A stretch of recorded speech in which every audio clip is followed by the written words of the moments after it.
Well, hi everyone and welcome. We're so excited to have you joining us for today's live fireside chat. What's now, what's next, the state of ortho in 2025.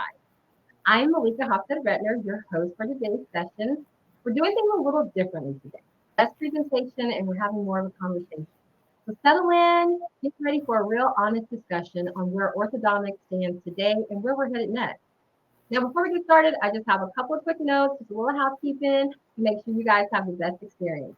Please use the chat to say hi to us because we want to know where you're tuning in from, and we just love to see how far reaching our community is. If you have questions throughout today's session, please make sure to drop those in the questions tab on your screen. This is your seat at the table, so we definitely want to hear from you.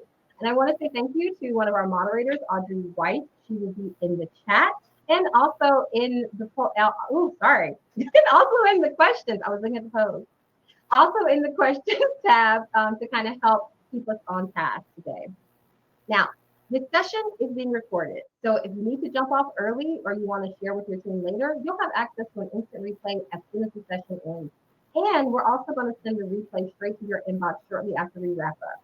If you're here for CE credits, please note that you must stay logged in for the entire session and then complete a short survey to receive your certificate. Now, the survey is going to be sent tomorrow, y'all, via classmarker.com. So please make sure to check your inbox, and if for some reason you don't see it, please contact me.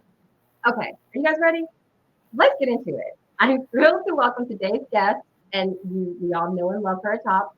Someone many of you already know and respect, Shannon Patterson, partner at Bentson Copple Patterson Associates.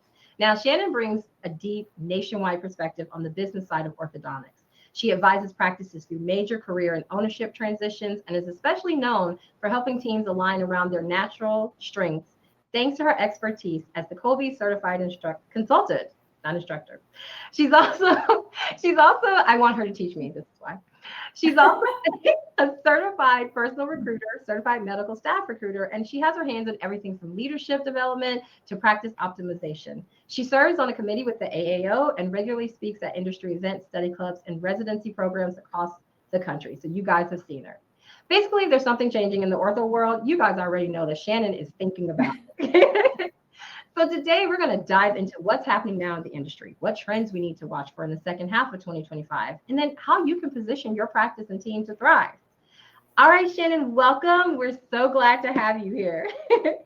Thank you. Thank you. I'm excited to be here. All right, Shannon, let's be real. How's 2025 looking so far? What are you seeing out there right now? And what's really moving the needle for ortho practices in 2025? Oh, let's get into it. I'm excited. Actually, good news. So the gauge numbers came out recently, and we are definitely going in the right direction. I still have a lot of calls of people that maybe their practice is sluggish or maybe declining a little bit. So I think some of it's geography, but I also think practices that are trying different things and doing things a little bit different are probably having a little bit more success. But let's definitely just start off with just what the gauge numbers showed us for Q2. Okay. They looked good. Again, we are going in the right direction. Things are improving. We didn't really anticipate that until the third quarter, but I think that the summer is going well. So net production is up 4.2% through the end of June. So the numbers, I'm just going through the end of June, and net collections were up 3%. Referrals are up. Doctor referrals are up nearly 50%, and patient referrals are up 33%. Wow. And this was really good news to us because we had seen that trend going in the opposite direction. And so many doctors for so long were saying that, I don't get doctor referrals anymore, but we're seeing that practices have kind of turned that around. And we had some comments on that we'll talk about as well. Okay. Starts from pending is way up. So you know that I love those gauge buckets from the origins of starts. And just for everyone out there, just so you know, when you have origin of starts, you have 3 buckets. You can start from the exam, you can start from an observation bucket, or you can start from a pending bucket. And that pending bucket is when you have recommended treatment to a patient, but they have to think about it. They have to go home and talk about finances or whatever. So it's a critical role for the TC to continually reach out to that patient and follow up. And so for that bucket to the increases in the starts coming out of that bucket just shows how hard those TCs are working out there. So kudos to them. Starts from observation is up 2.7%. Pre-treatment OBS bucket patient is still declining, but it's only less than 1%. So no big, huge red flag, but it's something to keep our eye on. Okay. Pre-treatment observations seen is still down. Okay. And this is something that we've been talking about for a year. Like, you've got to continually make sure that you're seeing those on the regular cadence that you're supposed to. And something that we had been talking about was, if your schedule is busy or you're limited on staffing, that doing virtual consults could be really an important part of that. And we saw a huge jump in the gauge data showing that virtual OBS is up like double digits. So that was really important. And with the demographic changes that we're starting to see with low birth rates, we're not going to go into that today because we've talked it to death, but it's just a pivotal part of the revenue cycle. And so if you had a 7, 8, or 9-year-old come into the practice, following up with them on a regular cadence is really important. And also being able to do that virtually is a way to stay engaged with that patient, a way to, hey, mom, brushing looks good, or we still need to work on brushing. And it also allows parents to kind of see the value of being part of that program. I thought it was really interesting that net production is up 4.2%, but starts are only up 2%. So that indicates that practices are still providing a lot of add-on services to produce, to boost their production. And, it's been a great way to increase production over the last 12 months. We've seen a lot of practices doing that. So what do you mean when you say like add-on services? Like, what exactly are you seeing out there? So with add-on services, again, when we look at that number where net production is up, but starts are down, it can be two things, right? People are increasing their fees regularly, which we want everyone to increase their fees. Pre-COVID, no one had increased their fees for 10 years, but now people are consistently increasing their fees 2 to 5% every year, which we want them to do. Yeah. But the other thing that we're seeing that increase in production is add-on services. And the main big driver of that is retainer insurance or retainer programs. So that is something that practices are offering on the front end of treatment, that post-treatment, that you can be in a retainer insurance program for 1 or 2 years. It's anywhere from $500 to $1,000, and it's added onto their treatment fee. We also see practices offering it at the end. And with retainer replacements being up to $500, it's a really good program, especially if doctors are able to do in-house retainers, or they're on some kind of DSP or something like that. It can really boost production. You also see teeth whitening, things like that. So add-on services have been a big part of growth in the last 12 months for sure. Wow. Okay. Are there any concerns?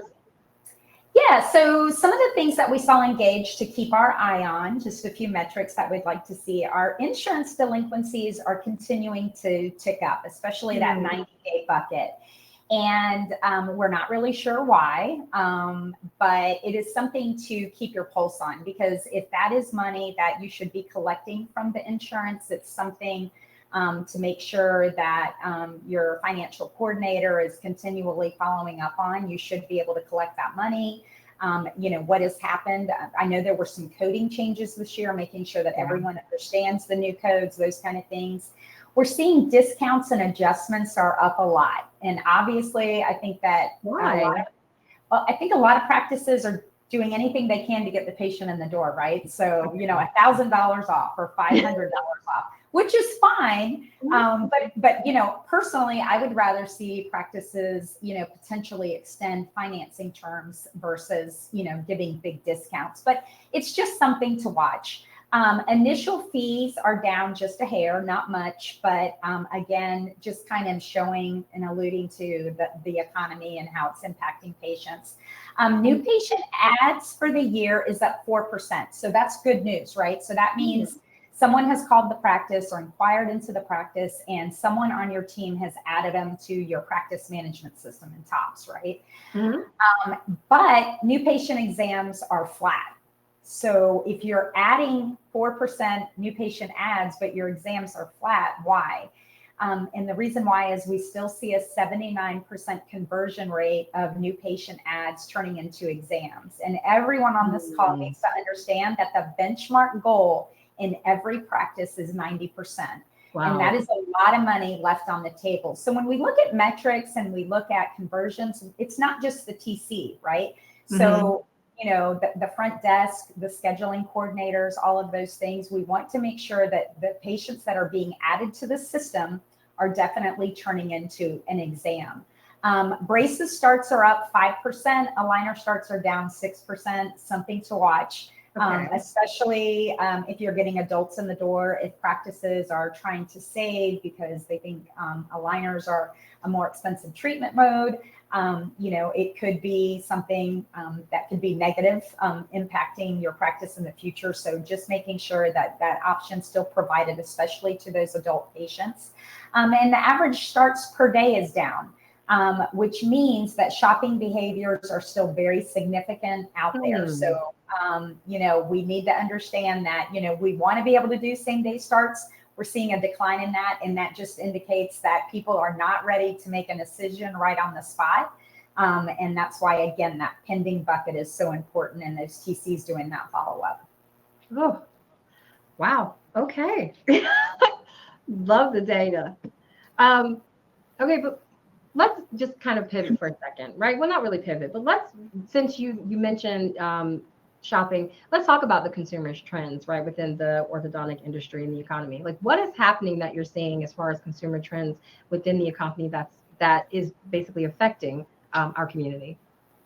Yeah, you know, I mean, everyone's still worried, right? Yeah. You know, one month we hear things are good, the next month we hear they aren't. One month we hear tariffs are going to impact goods, and everyone's like hoarding and going out and buying, you know, extra paper towels and toilet paper. Yes. And then you hear, you know, oil's going up. There's a lot going on in the world, so there's still a lot of uncertainty out there with consumers.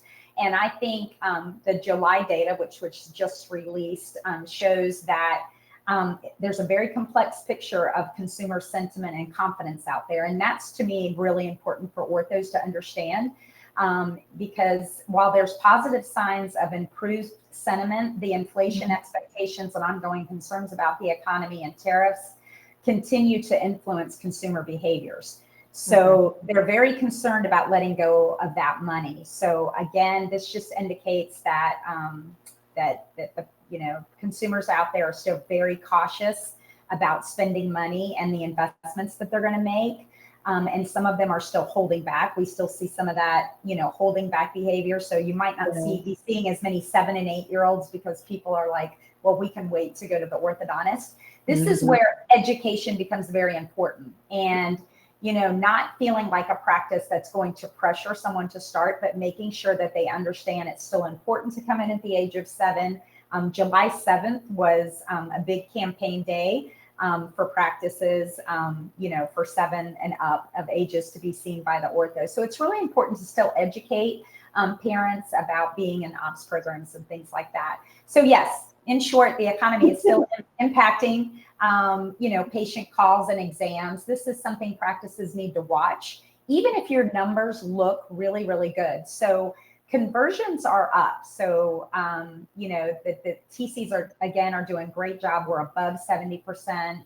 Most of the data indicates that. But you need to understand that you still need to be watching that new patient adds, and you need to be watching to make sure that those turn into exams. So what we're seeing is, again, even though production and collections is ticking up, if new patient exams are ticking down, that's something that is going to impact you in the future. So it's something that you need to see, and you need to understand the different buckets. Are your child exams up or down? Are your adult exams up or down? Looking at this data, I prefer, you know, monthly, but definitely quarterly. It helps you make adjustments in marketing. It helps you understand, you know, what were we doing 3 months ago when the data was better? What aren't we doing? What can we try to do? We've made a lot of suggestions in the last 12 months about community marketing, right? So since COVID kind of hit, everyone just, kind of had those unicorn years, right? And Yeah. Ortho was the bomb, right? Everyone's like, we're so busy, we don't even have to try. And what it did is, I think it made practices a little bit lazy. Like, as long as I have a good, SEO out there and my website looks good, patients should be able to find me. And this, industry in the past has been very reliant on community involvement and giving back to the community, going out and actually, going to see dentists, taking them to lunch or, doing things with them, also being involved in the community at schools and events and things like that. And a lot of practices got away from that. We've seen that really come back pretty strong, and we're definitely seeing the impact on that. So and I think a lot of people even moved away from their practices during COVID, right? It's like they have the opportunity to move. Even if you live far away, I mean, stay, a couple of times a month and do something for community involvement, because I do think that makes a big difference in marketing. I think that community marketing is really something that is important. It's part of your marketing. You have to have a little bit of everything, but it's a big part of it. Obviously, cost is still at the top of consumers' mindset. The practices that are seeing growth this year are definitely making adjustments to their payment plans. I recently saw new data that showed 80% of practices are extending payment terms post-treatment time. And to me, yes, 80%. Wow. I was surprised. Okay, yeah. Is that risky for practices? And is there any data on the delinquencies? Actually, the data that I saw actually showed the delinquency rate. It's lower than ever. It's 2.9%. So less than 3% for practices that are extending their payment terms. So I think that, not everyone can do that. I think that you have to know your market demographic and what you're comfortable with. We're certainly not telling practices to do that. But I think that families are appreciative, right? And so I think that, you're helping me. And I just think that they appreciate that. And being able to lower that monthly payment and extend it out really allows the affordability for treatment to families that are seeking treatment, especially for their kids. Wow. And it's a lot on the financial coordinator in the practice too. Right. When you think about extending those terms, and we've also seen kind of an uptick of the initial payment on starts being drafted from credit cards. Okay. We think about that financial coordinator doing those things, and it's a lot on them. Credit card dates change, people cancel credit cards. I just had to recently cancel my corporate one because somebody went to the Ritz-Carlton in Hawaii. Like, I wish it was me, but it wasn't.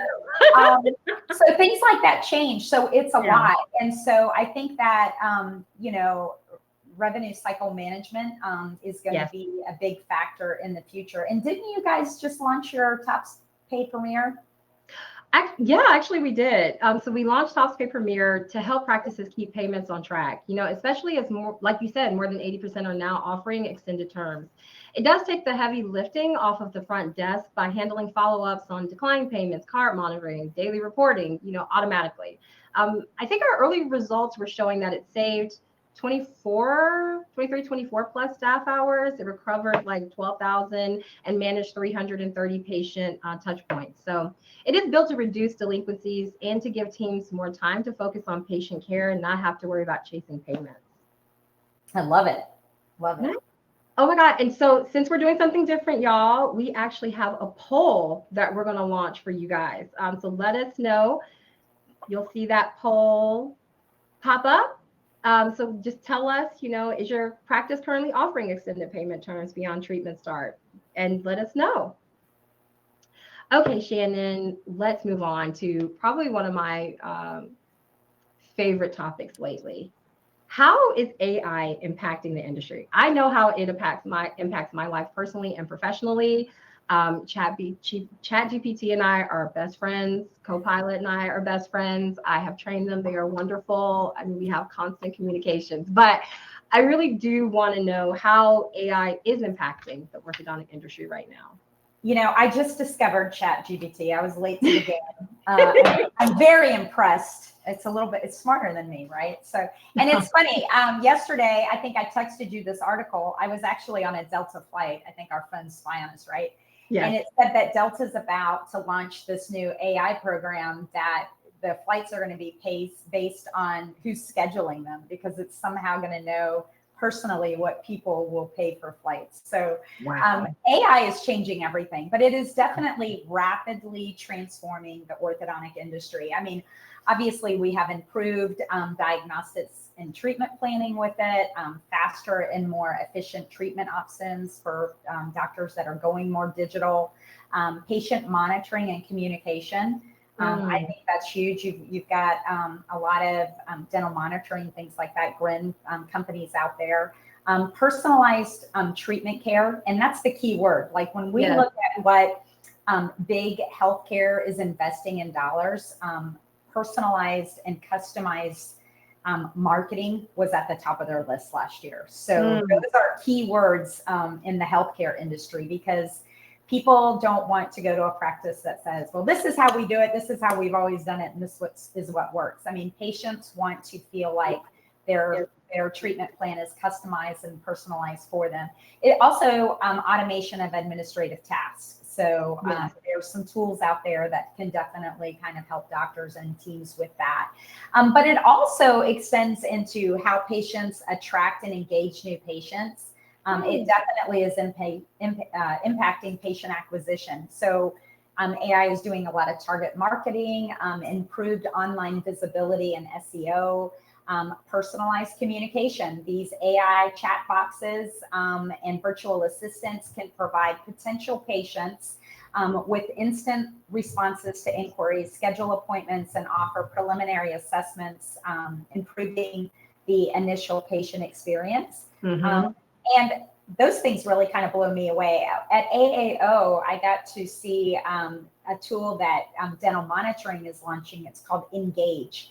And it's on the practices that are using it, and it's relatively inexpensive. The practices that are using it, the patient can take a picture of themselves, send it into the practice, and then the practice sends back a picture of what they would look like in aligners, clear brackets, and and I'm like, that's big personalization. So things like that are definitely going to make a difference. And so I know that AI is a concern for some doctors out there. And obviously, you know, we're concerned too. We're in the orthodontic industry. So while AI offers numerous benefits and it might bring, you know, more general dentists into the realm of especially doing aligner treatment, it's crucial for orthodontists to help patients understand that it serves as a tool to support orthos, and that they're still specialists, and that, you know, patients should still see a specialist. So, you know, the game is changing. Consumerism drives change. It's not something that we just decide, oh, well, I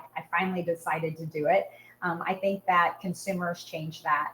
And so I always tell my young doctors that the next decade, specialists are really going to have to be specialists, right? And so you're going to have to do the hard cases. You're going to have to reach out to maybe the GP in town that is doing a lot of align. And a great statistic to know about general dentists that do a lot of aligner treatment are often the biggest referrals to your practice, because they do enough aligner cases to know what's hard, and they don't do it, right?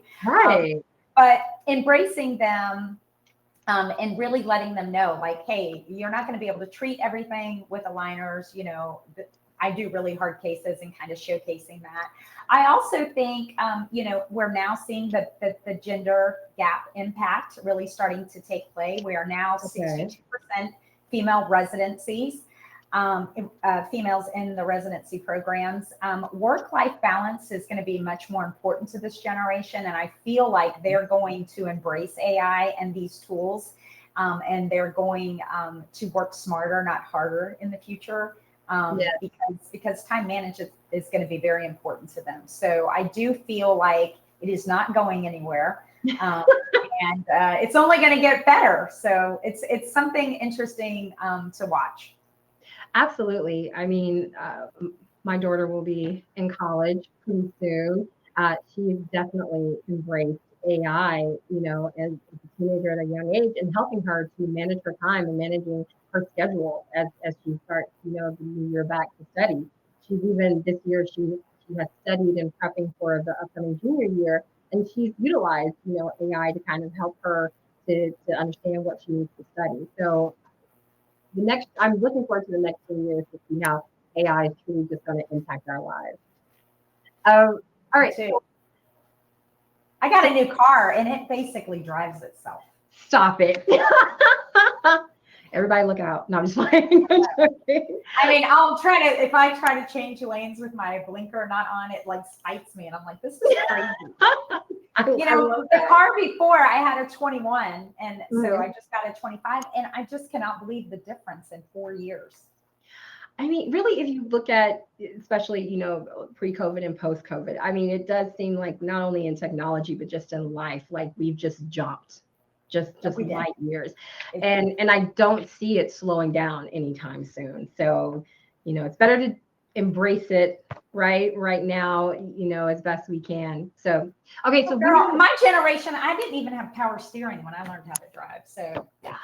Really? No, I'm just playing.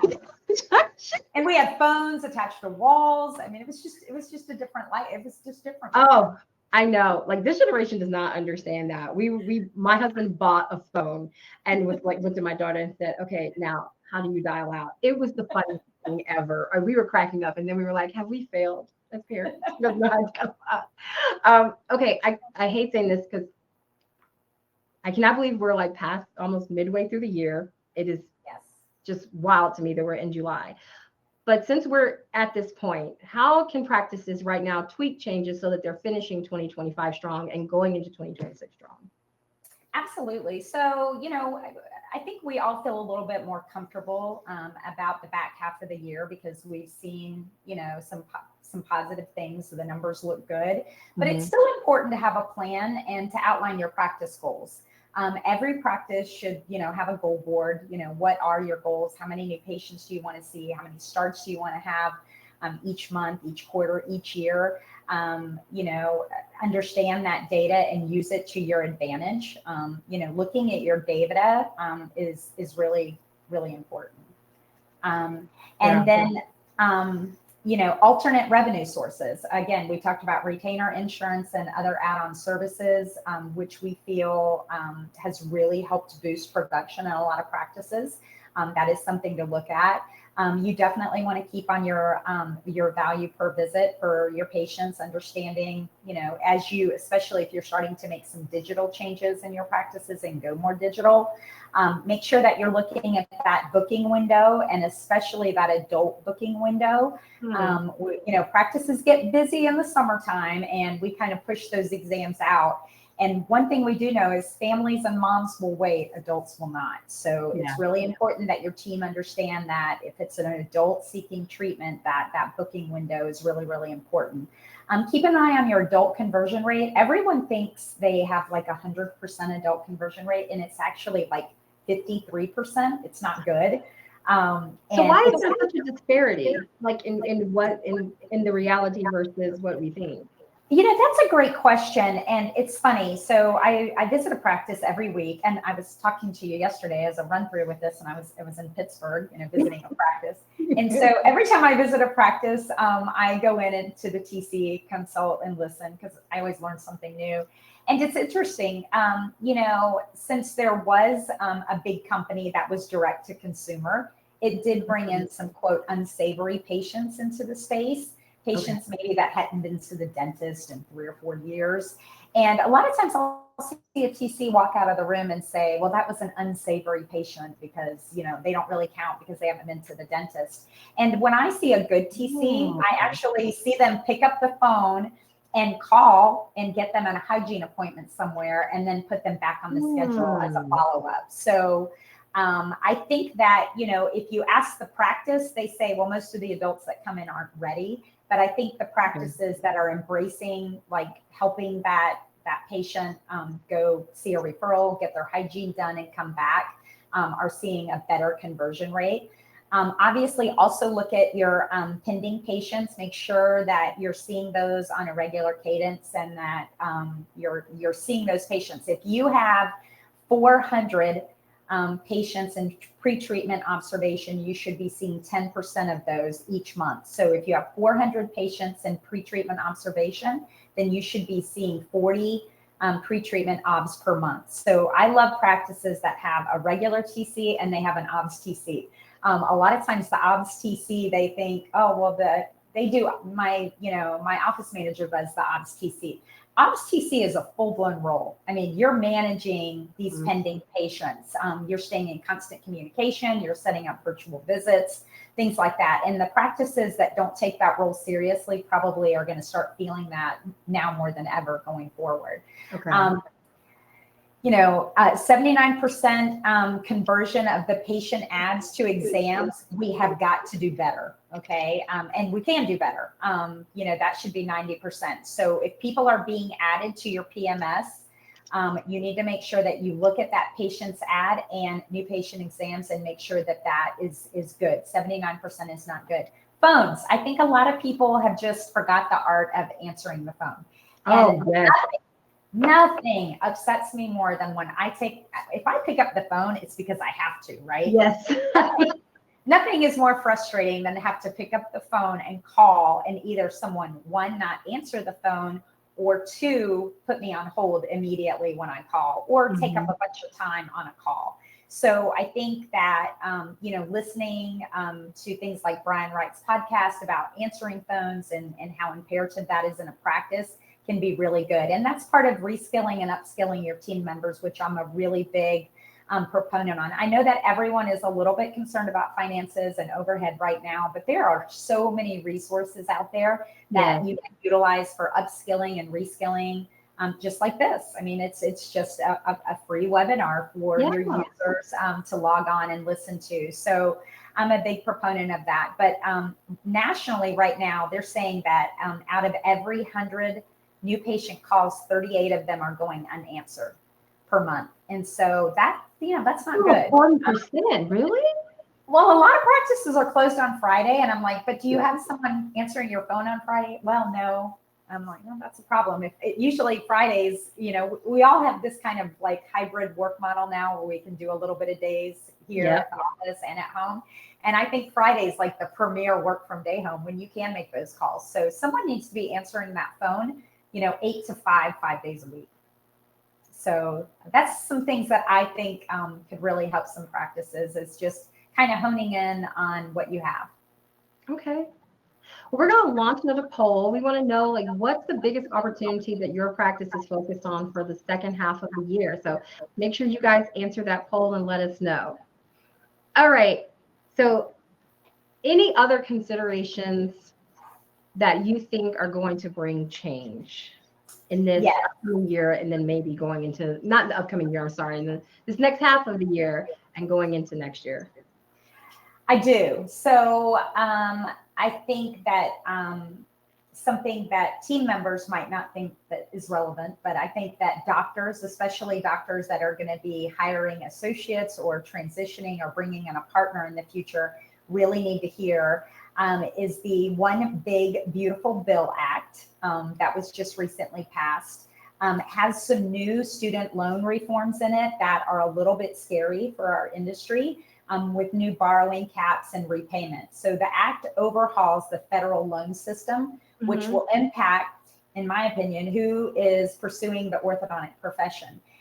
Current dental students that are going to be going into ortho, specialty current residents that it's going to impact, and family members who want to support children in professional education.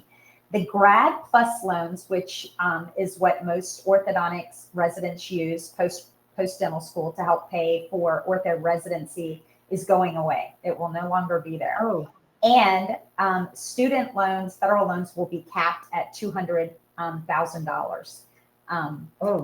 And since it cost $567,000 to become an orthodontist, that's kind of scary. One of the reasons this bill was passed is to kind of cap the tuition increase that we're consistently seeing in programs, which hopefully it will. And it's also was aimed to kind of get a handle on student borrowing, but this will impact our industry dramatically to me, because it could bring in some riskier loaners, and actually have a negative impact on that. So it's just something to keep our eye on. It also kind of changed some repayment programs out there. The one good thing that we do see in this bill is that the loan provisions that are going to be beneficial is the employer paid loan assistance is made permanent. So I don't think a lot of private practices are probably doing that, but it is something that you could talk to, your if you have a benefit plan, the administrator on that. But we see a lot of corporate entities offering this, which again will also impact private practices. Yeah.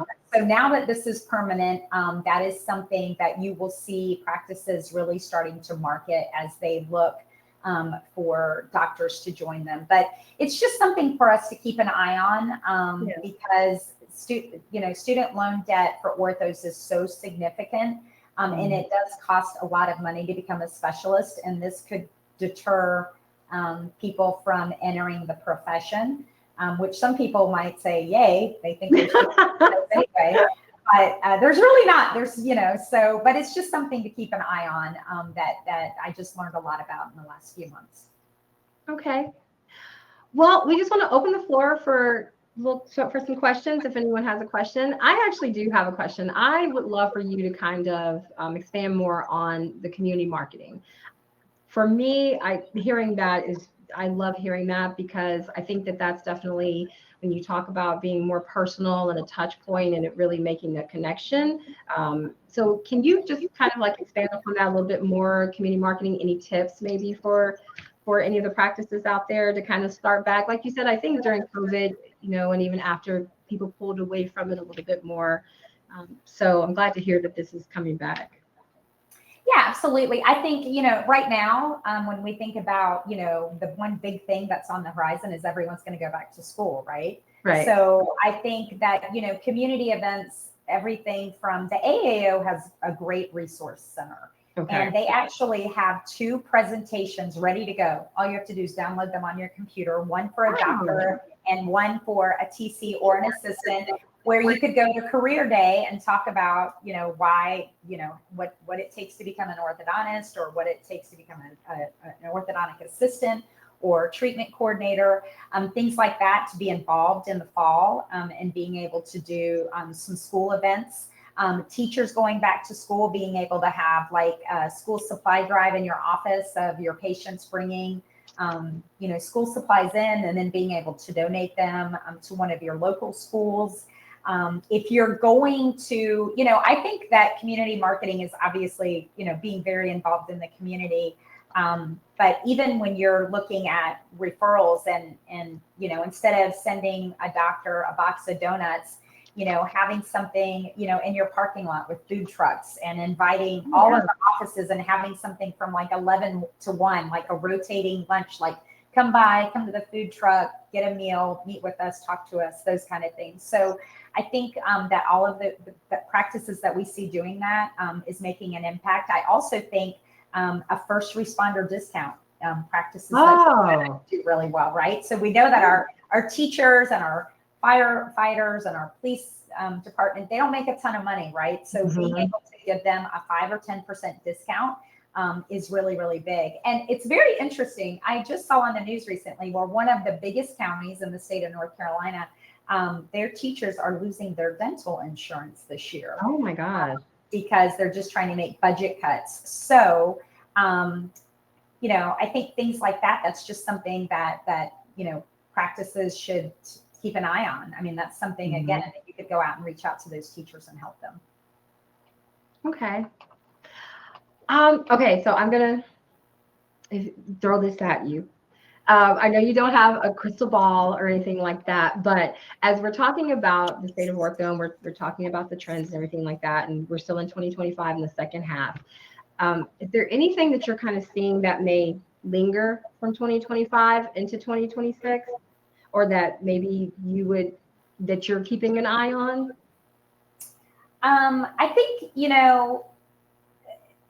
I think everyone, again, needs to keep an eye on those new patient ads, make sure that you're getting patients in the door, but also the insurance delinquency is a little bit of a concern. Okay. And I'm hearing this, and the data is starting to show that. I think insurance companies are just delaying payments, but it is something that you have to stay up on. I mean, when you're looking at your contracts receivable, you need to know, what is due from insurance and what is due from a patient. And you need to watch those AR buckets. And when things start getting 60, 90 days past due, you've got to take action to make sure that you collect that money. So that is something that it doesn't look like it's getting better. It actually looks like patient delinquencies are fine. It's the insurance delinquencies that are ticking up. So it's something definitely that practices need to keep an eye on. Okay. Well, I think that's it for us today. That brings us to the end. Shannon, it's always such a pleasure. Love seeing you and spending this time with you. Love spending time with you guys. Thank you so much, Shannon, for sharing your insights with us. To everyone who joined us live, thank you for being part of this conversation. The instant replay will be available as soon as the session ends, and we'll also be sending out the replay link shortly. So feel free to revisit or share it with your colleagues. Just remember, too, if you're earning CE credits, be sure that you were saved, log on for the entire session, and then complete the survey that'll be emailed tomorrow. That will be coming from classmarker.com. Again, thank you guys so much, and we look forward to seeing you again. Thank you. Bye.